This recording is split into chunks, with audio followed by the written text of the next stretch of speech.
Valsad city પોલીસે ધરમપુર ચોકડી overbridge પાસેથી એક નિશાન માઇક્રા કારમાંથી 29,000ના દારૂના જથ્થા સાથે ચાલકને ઝડપી પાડ્યો। 7 જૂન શુક્રવારના રોજ 1:25 કલાકે નોંધાયેલી ફરિયાદની આજરોજ શનિવારના મળતી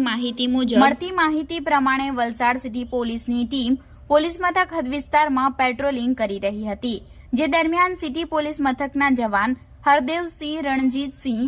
ઈશ્વરભાઈ કાળુભાઈ તેમજ ભાવેશ અણદાભાઈ, પ્રવીણ લાલજીભાઈ નાઓને ખાનગી રાહે બાતમી મળી હતી કે એક નિશાન માઇક્રા કંપનીની કાર નંબર GJ05CP4255માં દારૂ ભરી સુરત તરફ એક ઇસમ જવાનો છે, જે બાતમીના આધારે પોલીસના જવાનોએ ધરમપુર ચોકડી ઓવરબ્રિજ પાસે બાતમીવાળી કારની વોચ ગોઠવી હતી। બાતમીવાળી કાર આવતા પોલીસની ટીમે કાર ચાલકને કાર ઊભી રાખવા માટે ઇશારો કર્યો હતો। કાર ચાલકે કાર સાઈડે ઊભી રાખતા કારમાં તપાસ કરતા કુલ 239 નંગ વિદેશી દારૂની બોટલ મળી આવી હતી। પોલીસની ટીમે કાર તેમજ ચાલકને પોલીસ મથકે લાવી તમામ મુદ્દામાલની ગણતરી કરતા 239 બોટલ નંગ, જેની કિંમત 29,875, કારની કિંમત 70,000, એક મોબાઈલ ફોન જેની કિંમત 5,000 મળી કુલ